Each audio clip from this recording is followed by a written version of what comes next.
Breaking news की। जम्मू कश्मीर के पुंछ में एयरफोर्स के जवानों पर हुए आतंकी हमले में एक जवान शहीद हो गए। हमले में 5 जवान घायल हुए थे, जिन्हें एयरलिफ्ट करके उधमपुर के अस्पताल में भर्ती कराया गया है। आतंकवादियों ने भारतीय वायुसेना के काफिले पर गोलीबारी की थी, जिसमें भारतीय वायुसेना के 5 जवान घायल हो गए और इस हमले के बाद आतंकी वहां से फरार हो गए। पुंछ के सूरनकोट इलाके में हुई इस घटना के बाद सेना और सुरक्षा बल के जवानों ने पूरे इलाके को घेर लिया है। तलाशी अभियान शुरू कर दिया गया है। आपको बताएं कि इस इलाके में ड्रोन के जरिए और उसके पहले सीसीटीवी कैमरे में भी आतंकियों को देखे जाने की खबर मिली थी। उसके बाद से ही पूरे इलाके भर में सर्च ऑपरेशन चलाया जा रहा था। लेकिन इस वक्त की बड़ी अपडेट यह है कि मुठभेड़ के दौरान और माना यह जा रहा था कि बड़ा एनकाउंटर सेना के बीच में और इन आतंकियों के बीच में होगा, जो होता हुआ दिखाई भी दिया। वायुसेना की गाड़ी पर आतंकी हमले के बाद पुंछ राजौरी नेशनल हाईवे पर आपको बताएं कि सुरक्षा कड़ी कर दी गई है। लेकिन ये बड़ी अपडेट सामने आ रही है। आतंकी हमले में वायुसेना के 1 जवान शहीद हो गए हैं, जबकि 5 जवान घायल बताए जा रहे हैं। और आपको बताएं ये वो इलाका है, यहाँ की टेरेन सबसे बड़ी बात यह है कि बहुत टफ है, जिसकी वजह से सुरक्षा बलों को बहुत दिक्कतें पेश आती हैं, चैलेंजेस बहुत सामने हैं और इसी डिफिकल्ट टेरेन का फायदा आतंकियों द्वारा उठाया जाता है। न सिर्फ इतना, बल्कि पुंछ का ये जो इलाका है ये LOC यानी कि नियंत्रण रेखा के काफी पास है। बड़ी अपडेट, आतंकी हमले में वायुसेना के 1 जवान की मौत हो गई है, शहीद हो गए हैं। हमले के बाद सेना के जवानों ने आपको बताएं कि पूरे इलाके भर में सर्च ऑपरेशन चलाया है और ये सर्च ऑपरेशन तब से चलाया जा रहा था जबकि सीसीटीवी में इन आतंकियों को देखा गया था। 3 तस्वीरें आपकी टीवी स्क्रीन पर आप देख रहे हैं। वायुसेना की गाड़ी पर किस तरीके से अटैक किया गया और इस एनकाउंटर में 1 जवान शहीद हुए हैं, जबकि 4 जवान घायल हुए हैं।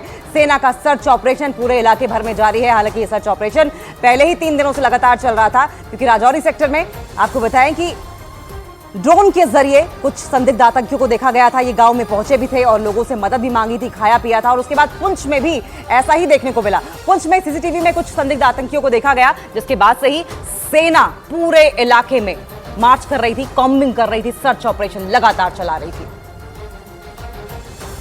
और इसी पर एक और बड़ी अपडेट आपको बता दें, वायुसेना की गाड़ी पर हुए आतंकी हमले के बाद पुंछ राजौरी नेशनल हाईवे पर सुरक्षा व्यवस्था कड़ी कर दी गई है। सेना के जवानों ने नेशनल हाईवे पर बैरिकेडिंग करके तलाशी अभियान चलाया। हर आने जाने वाली गाड़ी की तलाशी ली जा रही है।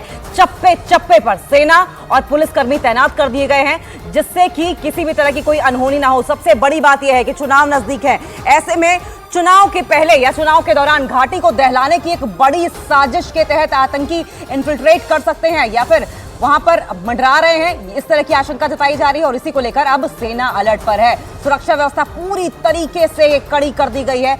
परिंदा भी पर नहीं मार सकता, इस तरह की व्यवस्था पुंछ के कई इलाकों में की गई। हालांकि अगर राजौरी पुंछ की बात करें, सेना वहां पर पहले भी बड़े पैमाने पर थी, लेकिन जब आतंकियों का सफाया किया गया तो सेना की संख्या वहां पर कुछ कम की गई। लेकिन उसके बाद आतंकियों का राज वहां पर बढ़ गया, जिसका साफ मतलब यह है कि सेना की वजह से वहां पर कम से कम लोग राहत में थे, सुकून में थे।